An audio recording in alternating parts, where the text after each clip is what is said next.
Police say 46-year-old Jason Hunt pulled out a handgun and started shooting at people in a home full of families with children. So on this episode of the Colion Noir Podcast, I'm going to be speaking with Raul, who is someone who actually used their firearm to stop a mass shooting. But he didn't just survive a gunshot to the head. This man says he ended the threat by shooting the suspect. I talk a lot on this channel about people using their guns to stop mass shootings or stop other shootings and situations, and how the media never really wants to cover it.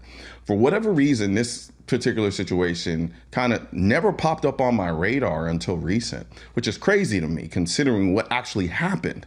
And so this is one of the great times where I feel like we can get someone who's actually been through the fire, who experienced it themselves, actually did it, so that he can sit down and have the conversation in intimate detail so that we can assess and take away from it what we need to in the event we find ourselves in the same situation.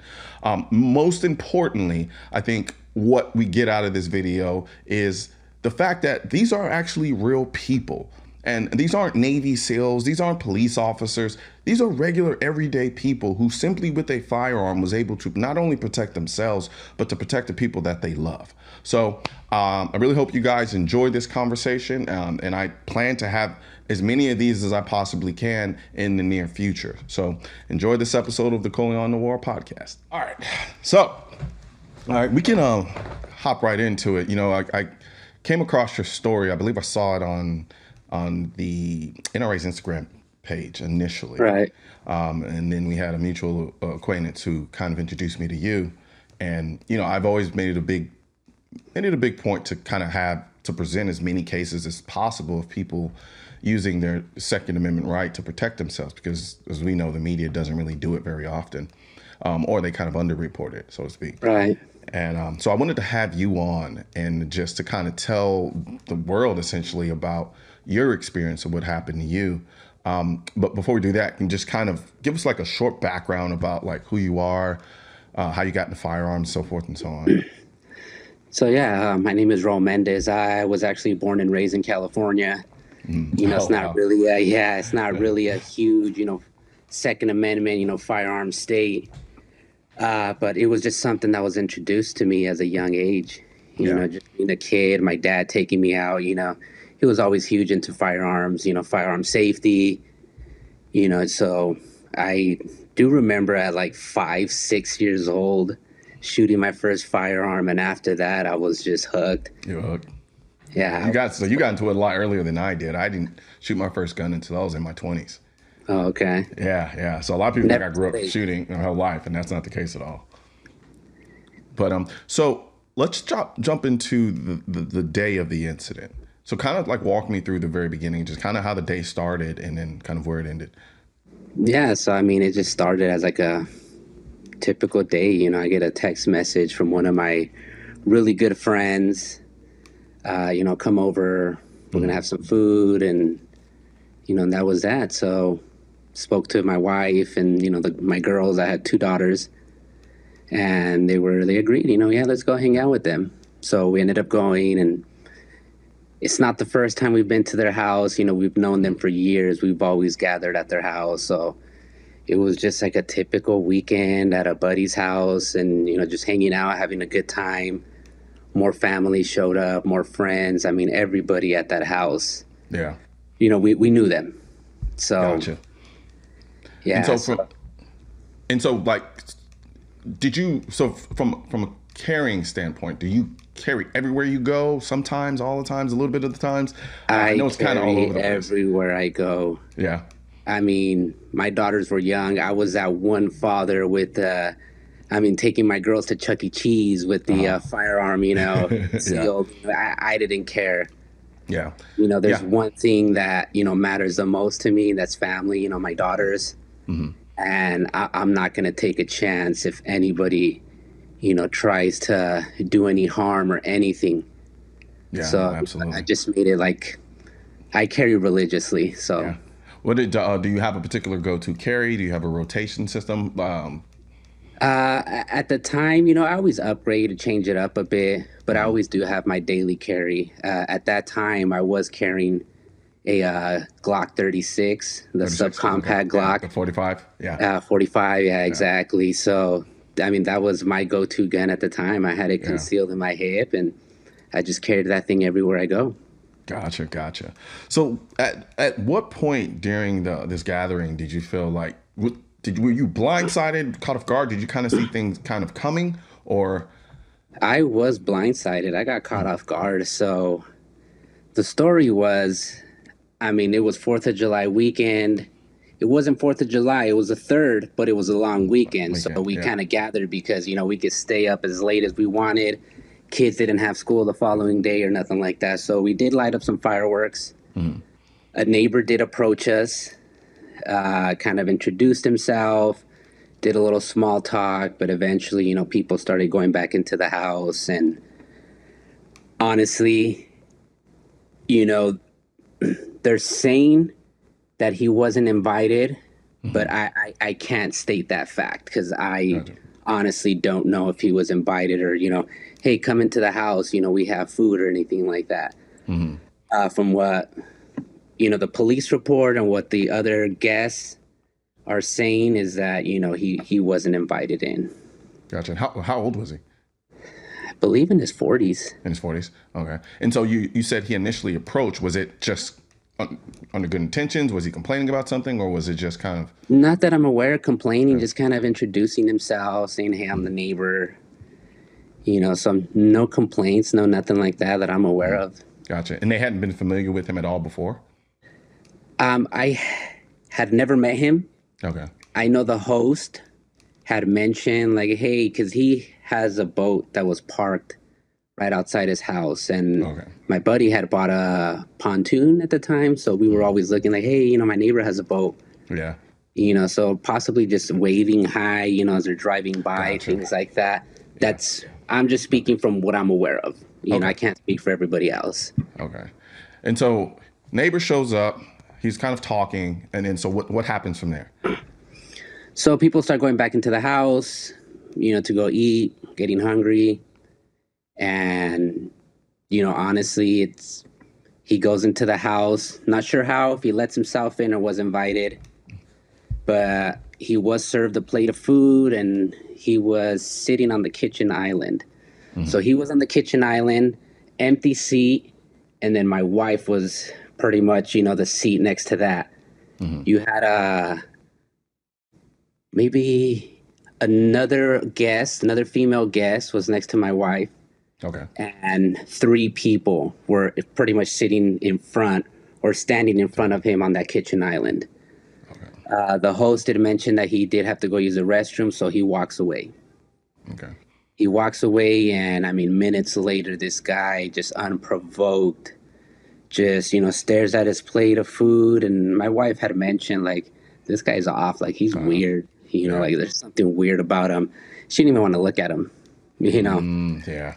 So he just kind of gets up, stares at his plate of food, and just pulls out a 9mm, semi-automatic pistol, aims it right at the guy, straight across from him.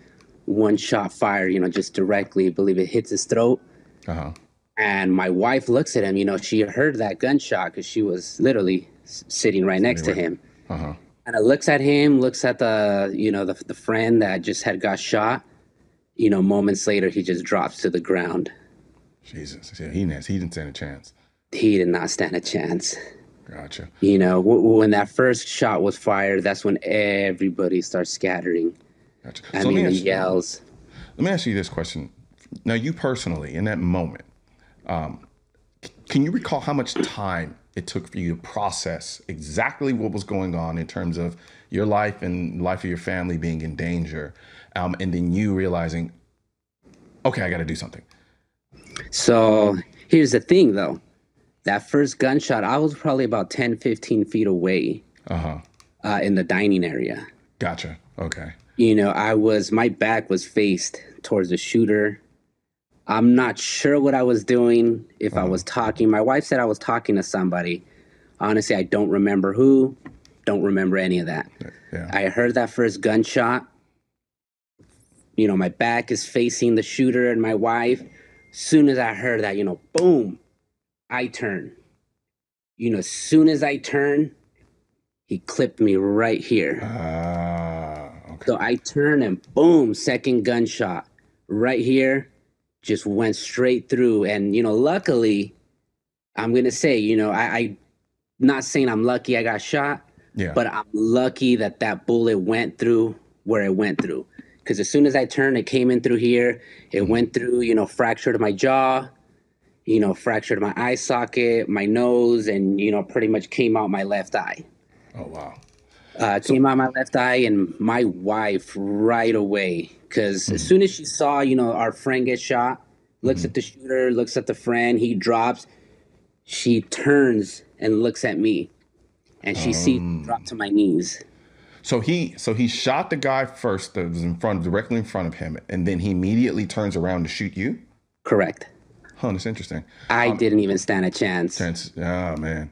So, as far as, and this is just me going into my, theory, brain mindset.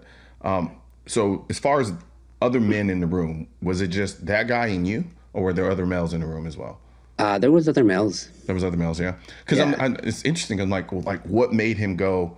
The guy in front of me, and then immediately turns around to you when there are literally people still around, like immediately next to him. Well, as soon as he shot the first one, the one next to the one that got shot, he just bolted. Oh, okay. So he bolted quick. So as soon as he shot, he was gone. He was gone. So, okay, I'll catch him later. I'm thinking this guy's, his back is facing towards me. He's not running. Yeah. So it's almost like he followed the movement. Exactly. Okay. So it's just like a, like a sweep. Just boom. First one, he's running, went to me. Boom. Gotcha. Okay. So I dropped to my knees. My wife runs to me. I'm on my knees. She tries to let's go. Soon as, kind of turned towards her, I'm just gushing blood. And the only thing she can say is that she saw, I don't know what it was, if it was my eyeball or what, but it was just pretty much something was hanging from my eye socket, which is blood was dripping down my face. Man. So, as soon as she saw that, she just thought, you know what, my husband is dead. Yeah. He got shot in the head. The odds of surviving that are less than 1%. Yeah. So she thought, the next best thing were my girls, were my daughters. Gotcha. So she actually got up, left me there, which, I'm not mad at that. I'm actually proud of what she did. She didn't run out the house or nothing. She went straight to that bedroom. She doesn't know if she crossed paths with the shooter as she's running, but she did mention that, she got that tunnel vision. Yeah. Saw the hallway, and that's where she was headed. She was on a mission to just go to that bedroom. Gotcha. And so at this moment, do you recall, are you conscious? Are you aware of what's going on, or? Oh, no, man. I was knocked out. Yeah. I was out cold. Yeah. Lights out. Yeah. And then how long before you kind of regain your senses? Do you have any idea that they told I you? have no idea. I don't know how long it took from that point to when I got up. But I could tell you at what moment or what was going on from what I've heard, from the police report, from speaking to the detective, from all the other guests, at what point I kind of got up. So, my wife runs. There was 2 other children. So it was my 2 daughters and I believe 2 other children in there that she throws them in the closet. She throws clothes on top of them and just tells them hey, for no reason, speak, don't move. If you hear more noises or anything, yelling, like you're not even in here. Yeah. She closes the closet door. She barricades. And she was 7 months pregnant at the time. Oh, wow. So she moves a dresser, a very heavy dresser, to barricade the door. And, from what she tells me, at that point, she's just waiting for that moment that the gunman just comes in and takes her out. Gotcha. And possibly hoping that he doesn't find the kids. Gotcha. And so while she's in the room there with the kids, is he still continuing to shoot? Oh, yeah. Yeah. So meanwhile this is happening, I was the second victim. I got a headshot. he makes his way towards the living room where people are trying to open that door, open that screen door, and just yelling and trying to get out the house. He just starts shooting towards the front door. He starts shooting towards the front door. Other people got shot, arm, shoulder, or, in the back. And the second deceased, he was shot in the leg. Okay. So he hit the ground, couldn't make his way out the front door. Everybody's out. He just walks up to him and just literally executes him. Just walks up to him, just points, right at the top of his head. Yeah. Pulls the trigger and just shoots him right in the head. How many people would you say were in the house at the time, like right before? I'm thinking more than 20. There was, quite a few families. There was a lot of kids. Mm-hmm. Yeah, more than 20, definitely. 20. Okay. So at this point, he's just executed a guy that he shot in the leg earlier. Correct. And so then now what's happening from there? So he makes his way to the master bedroom. The door is locked. While all this was happening, remember I had mentioned that the host or the homeowner had excused himself, to go use the restroom. Yeah. So he goes into the master, bathroom. As he's coming out, I guess his wife had gone in to the bedroom with two other females and their two boys. Yeah. I think they had mentioned to change one of the boys. So there was quite a few people in there. So actually, the homeowner, the host, as he's coming out, after I got out of the hospital and everything, he came to me and he had mentioned that he saw the gunman pointing the gun towards the back of the head of somebody. He said somebody wearing a black shirt. Mm-hmm. I was wearing a black shirt. I kind of went over old photos of that night, and I didn't see anybody else wearing a black shirt that literally had a gun pointed to the back of their head. Yeah. So I'm assuming that, that was me. Yeah. He grabs his daughter. Not sure how it happened. I know he had just mentioned he grabs his daughter and just kind of bolts out the back door. He bolts out. The females that were in, which was his wife and I believe a sibling and, another friend and the host's two boys were still in that bedroom. And she locks the door. And they're just kind of trying to hide in there. And what I'm thinking is that the gunman remembered that he was going to use the restroom. So possibly thinking he was still in there. Gotcha. He goes and tries to break down the door. He shoots through the door. Not sure how many rounds or nothing like that, but he did catch the homeowner's wife. Shoots her about 3-4 times in the arm. And she does get shot once in the leg. I don't know if that one in the leg was from when he was shooting down the door or from when they were struggling. Gotcha. Because as he's trying to make his way through the door, he does get that door open. But, I mean, she had a choice of either die right then and there or possibly try to fight. Gotcha. So she grabs his arm with that he's holding the pistol with, and she pulls him towards her, and she's just not letting go of his arm. So she's trying to aim his arm or his gun away from people, and he does start firing, but she's able to, get him to shoot those rounds, just in the air on the floor towards the dresser, away from people. When he finally realizes that he's out of ammunition on that pistol, he does let it go, but he literally goes behind her and just puts his arm around her, wraps his legs around her, and just tries to finish her off right then. Jesus. Just by choking her out. There was 2 other women in that closet, with the 2 boys.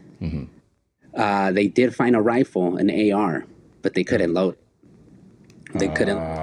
Yeah, so, I mean, if they were trained, and knew how to use it, it would have been a whole different story. But I mean, she did the next best thing. One of the girls that was in that room, she just kind of comes out, grabs that rifle, and just uses the buttstock to just start beating the shooter in the head to let her go. Gotcha. Eventually, he does let her go. There's a struggle, there's a fighting. Don't know exactly what happened next or what the situation was. But the shooter is able to break away and pretty much make his way out, towards the door, or make his way out the master bedroom. Okay. From what the host or the host's wife tells me, that she was screaming my name. She was yelling my name because she knew that I concealed, a weapon. Okay. She was yelling, Raul, Raul, help. Little did she know I had just got shot in the head, Yeah. Gotcha. So as soon as he breaks away, he makes his way out the room, and, I had a choice to make. Yeah. I got up from that headshot, I was conscious again, and I had a choice to make. Either make my way out that house or, go towards those screams and, So I did what any father, any friend, would do, and I decided to go towards those screams. I pulled out my Glock, just held it and just walked towards that. And honestly, at that point, I was on autopilot. And honestly, I do believe that when you go into autopilot, that's pretty much all your knowledge, all your training, all your beliefs, all the scenarios you've ever ran in your head just kind of come into one. And that's what you do in autopilot, without even thinking, so I just went. Don't know if they told me, hey, that's the shooter or anything like that. I don't know if I recognize them because, I'm missing one eye. Yeah. I'm sure my right eye was just like a blur, with blood, gushing down, the impact hitting near my, only good eye. Yeah. I'm sure I had some, vision issues, possibly. But again, like I said, I was on autopilot. And from what the detectives, told me, I shot 4 shots into his chest. From what I hear, 2 of those shots actually hit his heart. Really? So he died instantly right there in front of the master bedroom. Jesus. Whew. That's intense, brother. Right? That is crazy. Especially considering there's no warning, there was nothing. Like you said, there were no early indications to say that he would do something like this. You didn't even know him. And as from what you told me, the neighbors they kind of knew him. And I think that speaks to just the kind of, I want to say randomness, but just the kind of unexpectedness that is life. And for instance, if you think about if you hadn't carried that day, right? Because I know I've been in situations where I'm gone to a get together or something of the same nature, and I've thought, had the fleeting thought, like, we're just going to a get together. What could happen? There's no reason for me to carry a gun. And I still do, but I do have those thoughts, and I know I've had conversations with people who knew I was carrying at a particular event. They're like, why would you carry here? It's unnecessary. You don't need to carry here. Right. But thank God in this situation you were, and at a place where people least expect something like this to happen. And you were able not only to get shot, but then get back up and then actually use your firearm to stop any further carnage that could take place. Right. Like you said, the only other gun was the AR. I'm assuming the AR and the gun that you had. He actually, from what the detectives, or from what I hear, he did have another pistol on him. He just hadn't pulled it out yet. Oh, okay. So the shooter had gotcha. He had another pistol on him. Yeah, he just hadn't pulled it out yet, or don't know if his intentions. Well, I'm sure his intentions were to take out as many people, but at that time, he did have another pistol. I eliminated the threat before he was able to even pull that out and consider or, aim it towards anybody else. Yeah, and that's another interesting thing too about that took place in California. And considering how strict the gun laws are there, didn't stop this individual. You know, they had magazine restrictions and things like that, but that didn't stop him from bringing multiple guns. And people have made that argument many a times. Right. When this whole notion of, you know, magazine capacity limitations. I'm just thankful that I live in a state where firearms are allowed, where I can conceal. You know, the state of Arizona, you know, people call it the Wild Wild West. Yeah. You know, so I'm thankful I'm here, because a lot of people, like, I posted my videos and, you know, I'm trying to really speak out about how, you know, firearms carried by law-abiding citizens do save lives. Yeah. You know, people think, you know, ban guns are bad, you know, get rid of them, they only kill. But that's something that the media, you know, just wants to show. It's not part of the agenda to show how many times or how many situations there actually have been where a law-abiding citizen has used a firearm to save lives. You know, that's not part of their agenda. So honestly, when this happened, I mean, we didn't get really any media attention. Yeah. No, I mean, really happened. Even I'm the way sure I found out about it. Hear about it? No, I didn't. And that's what kind of threw me off for a second. I'm like, wait, how have I not heard about this? But yet and still, you would think that this would be splattered all over the place. You would think that they would be talking about this nonstop, but they don't. Exactly. And just for clarification purposes, because I think I may have mistaken where this took place. So this took place in Arizona. In Arizona, correct. Arizona, okay. I don't know why in my mind thought it took place in California. I think because when I first introduced myself, I said I was born and raised in California. Gotcha. Okay. Gotcha. Okay. No, so I moved to Arizona when my oldest daughter was born. She was about 8 months old, and I decided like I need to get out of California like now. Yeah. So I came out here. Gotcha. So I wanted to ask you, so when you, so initially after you got shot, you kind of regained your consciousness and then you got back up. Where were you carrying your gun? Do you carry appendix? Do you carry 3 o'clock? Where exactly do you carry? I carry on my front, on my right side of my hip. Okay. Gotcha. So in my waistband. Yeah. Okay. And then prior to this event, like, had you ever taken any training classes or anything like that? I have not. No. The most I've done is just kind of go out shooting, just kind of get familiarized with, you know, my firearms, knowing what is what. Gotcha. Sometimes I would just actually play around and, you know, unloaded gun, I'd put it on my hip and just see how quick I can draw. Yeah. You know, watch little videos, training videos about how to draw a gun and, you know, kind of how to hold it, things like that. And just kind of made it my thing to learn that. Yeah. You know, if a situation ever came, I wanted to make sure I was prepared to know how to, you know, draw a gun, how to aim it, how to shoot it. And I mean, really not having any professional training is kind of shows that those little things do count. Just being mentally prepared, just practicing little things of how to draw a gun. Because in a life-threatening situation, you never know. You can go and try to draw your gun, but it slips out of your hand, or you know you're shaking too much and you can't grab it. Yeah. All of a sudden, you don't know if you need a rack around or anything. So that's one thing that I would always tell everybody religiously. It's like, why carry a gun if you're not going to carry one in the chamber? You know, honestly, I think those few seconds count. Yeah. You pulling out a firearm, having a, you know, clock it back, you know, by that time, you're already shot. You're already dead. Yeah.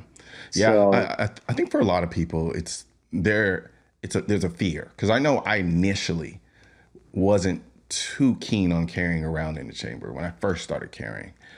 But I actually the more and more I started looking into situations, I started thinking, I'm like, in my mind, when I play out potential situations, because I don't carry around in the chamber, I always picture the best situations where not carrying around in the chamber, I can still rack around into the gun. But as you point out, I may not be in a situation where I can do that. And so I started thinking to myself, I said, you know, I think I need to start becoming more comfortable with carrying around in the chamber. And, you know, over time I started doing that. Now I always carry with a round in the chamber. But there is something to be said about that, or at least a bare minimum, understand that if you don't carry with around in the chamber, you are at a disadvantage. Correct. It just is what it is. You are, and you have to understand that limitation. And so I think, I'm glad you pointed that out, because there are a lot of people out there who don't carry with around in the chamber. You mentioned earlier. Here's the thing with that. I mean, people ask me, aren't you scared you're going to shoot yourself? I'm like, it's holstered. This is my safety. Yeah. As long as my finger doesn't go in there and squeeze the trigger doesn't go off. I mean, they make the firearms pretty safe in the matter that it's not going to fire itself. Exactly. I mean, I just did a video about a guy who accidentally shot himself. And I couldn't get complete confirmation, but everything tells me he was not using a holster in that regard. Makes And, sense. and I always try to. That finger accidentally hit the trigger and. Yep. All the time. But so one last question I wanted to ask you. You said you shot him 4 times, right? That's what the detective. That's what. Okay. See, and that's what I was going to ask you. I was going to ask you. Did you just shoot until he just stopped doing what he was doing, or you just kind of on autopilot just shot 4 rounds? Autopilot. Gotcha. If the day I woke up from the hospital, if they would have asked me, do you know how many times you shot him? I probably would have said I emptied out my magazine. I really don't know. Yeah. Again, maybe just training, or not training, just pretty much running those scenarios. What you did is training. Like, it may not have been with a professional trainer, but when you go out to the range and you run drills and you try to see how fast you can draw your gun, that's training. That's still training. Makes sense. So, yeah. So again, with training, just maybe 4 was that magic number. Big caliber, 4 is enough to take somebody down, and not more to say it was excessive force. Yeah. 4 is pretty. 3, 4 is a good number. Take somebody down, and Yeah. So absolutely. Okay. And I lied. I had one more question before. Oh no, go ahead. You can let you go, brother. Many questions as you want. I'm an open book here. Okay, God, I think I actually just forgot what I was going to ask you. My brain just went numb. What was I going to ask you?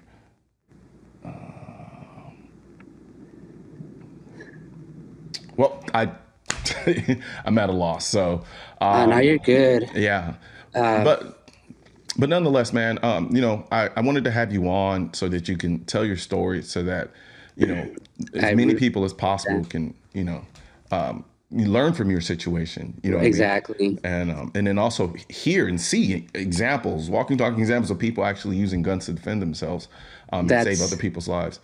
That's the thing. I mean, I survived. I mean, how many people can say they survived a headshot, got up while bleeding out, pulled out their own firearm, and eliminated the threat? Yeah. The headshot alone is less than 1% survival rate. Yeah.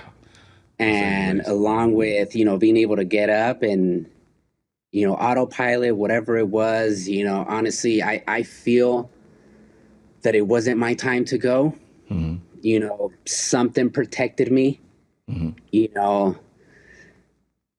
Something just got me up, and I can strongly say that that higher power up there, God he made a decision that it wasn't my time to go, and he got me up, and he helped me eliminate the threat to save more, or to save lives. And that's the thing. Honestly, I feel like I have a duty. Have a duty to tell my story, let people know, because with a lot of people, guns have that bad reputation, and especially posting my videos and posting photos of I got pictures with executives, with the CEO of the NRA, and I had a liberal, literally his title was like liberal man something or something liberal. Pretty much just say some nasty things like, I hate gun people, I hate this. And honestly, at the end of the day, it's not my fight to go and be aggressive and, talk smack and say, this and that. Yeah. But it's, get them to open their eyes and realize. And, my comment was, well, he had mentioned, why don't you get up and fight? Why don't you guys fight like real men? and stop being a bunch of, Wow. So I replied, well, it's kind of hard to fight when I had a bullet go through my head. Yeah. And that kind of changed his perspective. Oh, I'm sorry, I didn't know. Yeah. And I just told him, I carry for this reason. I have a family, and on his page, he has kids, and I'm like, you can, as a father, you can, understand me that I'd do anything to protect my kids. Yeah. We live in a world full of wolves. We live in, full of wolves, and in order to defeat the wolf, we have to become, sheepdogs. Yeah. People say it takes a wolf to take down a wolf, but honestly, I don't believe that. I believe, you have the sheepdog that's there to guide, to help, against that wolf that's trying to, do harm to you, harm to your family, friends. And even I feel it's our duty as, Americans, as patriots to defend another defend another patriot if their life is in danger, so that's the thing that people don't understand. Yes, they have that bad reputation, but it's stories like mine that open people's eyes. For example, I had this other guy that had commented, I'm from California. I've never thought of carrying. I didn't really like guns, but your story pretty much opened up my eyes that I need a firearm and training to protect myself and family. Yeah. And the comments go down, and people are like, yes, man, get it now before they're banned, get it this, and that. But honestly, if I can open the eyes of at least even one person, because I don't know if they're ever going to be tested or put in that situation, and by me helping them realize the importance of our Second Amendment right, if they're able to protect themselves, and I feel like my job here was a success. Absolutely, man.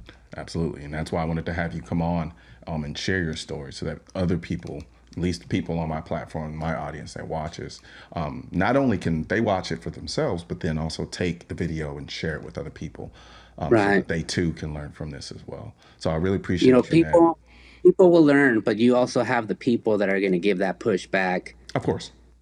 Honestly, I didn't really want to open about this, but I have been getting pushback on my videos, on my posts, and surprisingly, it's not by just a random person. It's by my so-called friends, people that were there that night, calling me a liar, telling me this, saying that my story is not correct.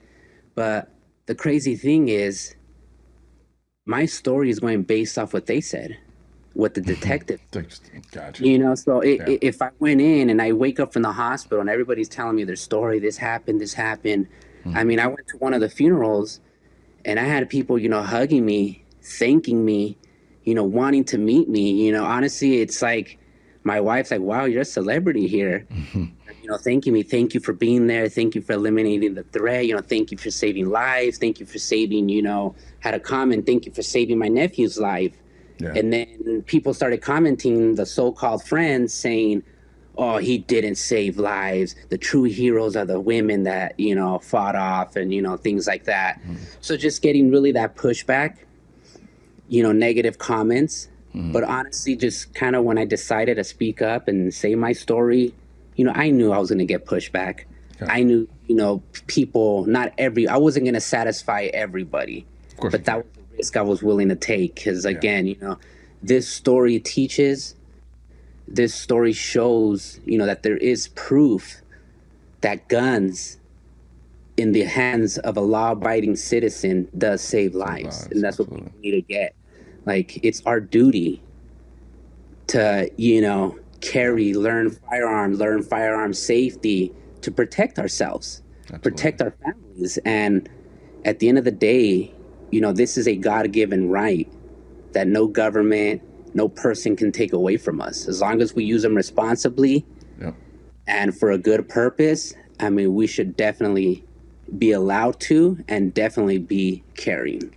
Absolutely, brother. Well, thank you very much for coming on and sharing your story with my platform so that I can share it with everybody else. I really appreciate it. Absolutely. And I wish you the best moving forward. If you ever feel the need to want to come on and talk about something else regarding that experience or things that you learned after the fact, please reach out to me. You have my contact, And we can. Sounds good. Like I said, the more examples that we can put out there, I think the better we be as a community to be able to protect this right that I think that we all need to exercise to the best of our ability. Correct. Absolutely. Yes, thank you very much again for having me on. I do have your contact info, so as of right now, the investigation is still open. So I'm kind of keeping, I guess you can say, my story, my everything, my feelings and everything kind of limited until this investigation is closed. Yeah. But as soon as this investigation is closed, I would love to come back on and just kind of spill the whole beans. Let's do it. Let's do it. All right. Absolutely, brother. All right. You know, we talk a lot about empowerment in this country, except for when it comes to the Second Amendment. However, I can't think of anything more empowering than having the most effective tool to protect you and your family. So help me spread this message by liking and sharing this video with everyone you know. And don't forget to subscribe and leave a comment, because the Second Amendment, when it said militia, it wasn't talking about the government. It was talking about you. Also, if you want to know where to find the I'm the Militia shirt and merchandise, click the I'm the Militia link in the description section of this video. And don't forget to subscribe to the channel. And most importantly, make sure you hit that bell symbol.